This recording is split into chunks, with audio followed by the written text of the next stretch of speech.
Salsabila Azhar UNPM 20141511053. Di sini saya akan mempresentasikan studi kasus permasalahan di lingkungan sekitar, yaitu banjir di wilayah DKI Jakarta. Banjir sudah tidak dapat dipisahkan dari kehidupan masyarakat yang tinggal di wilayah DKI Jakarta dan sekitarnya. Setiap kali musim hujan tiba, kota Jakarta seolah tidak pernah terlepas dari pemberitaan seputar kejadian banjir yang melanda wilayahnya. Lalu sebenarnya apa yang menjadi penyebab Jakarta selalu dilanda banjir? Yang pertama itu ada secara geologi. Secara geologi dan geomorfologi, wilayah DKI Jakarta sendiri sejak dahulu memang sudah merupakan daerah banjir. Selain itu, dengan keberadaan morfometri dari ke-13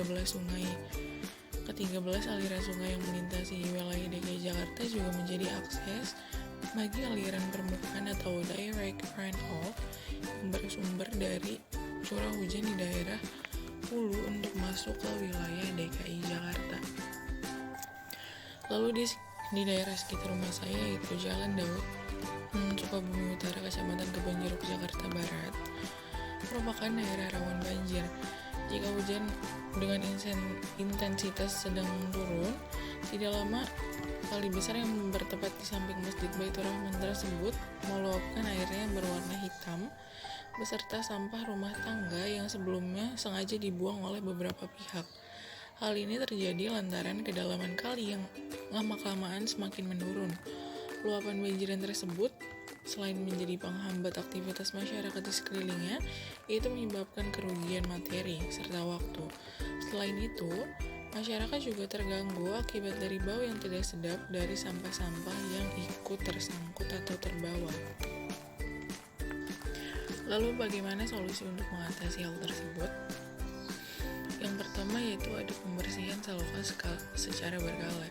Dengan melakukan pembersihan selokan, maka tidak akan ada lagi penumpukan sampah yang terjadi dan mencegah terjadinya penyumbatan yang terjadi yang menjadi salah satu faktor penyebab banjir. Lalu yang kedua ada pembersihan halaman rumah. Sampah rumah tangga merupakan jenis sampah yang terbanyak ditemukan pada luapan banjir, sungai, atau kali. Oleh karena itu, diperlukan kesadaran membuang sampah pada tempatnya sedari kecil. Lalu ada pemasangan lubang pori. Pemasangan lubang pori atau biopori dapat dilakukan pada sekitar halaman Masjid Baitur Rahman atau pada halaman masing-masing rumah warga agar air hujan yang turun lebih mudah terserap ke tanah. Selain itu juga dapat meningkatkan cadangan air tanah. Lalu yang selanjutnya ada larangan membuang sampah di kali. Sampah yang dibuang ke kali dapat menyebabkan aliran kali atau sungai terhambat akibat dari alirannya terhenti dan volumenya semakin besar sehingga dapat menyebabkan banjir bandang. Yang selanjutnya ada meningkatkan kemampuan tanah meresap air. Tanah sekitar kali dapat ditingkatkan kemampuannya dalam menyerap air. Besar kecilnya infiltrasi dipengaruhi oleh tekstur, struktur, bahan organik, serta kedalaman tanah. Sifat-sifat tanah tersebut dapat meningkatkan infiltrasi. Semakin kasar dalam dan besar kandungan BO, maka infiltrasi semakin besar dan sebaliknya. Secara makro infiltrasi tanah sifatnya tetap, tetapi secara mikro sifat tanah dapat diubah.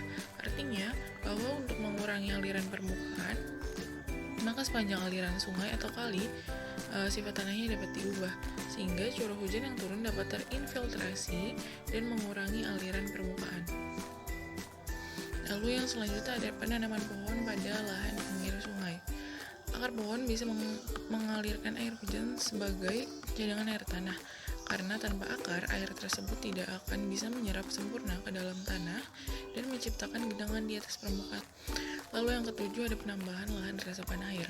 Untuk lahan-lahan kosong di sekitar kali diusahakan untuk tidak ditutup dengan semen, beton, ataupun aspal untuk mempermudah air menyerap ke dalam tanah. Lalu yang selanjutnya ada larangan pembangunan pada tepian kali. Dinding kali yang ada harus digunakan sebagai lahan resapan dan tempat pohon-pohon tumbuh.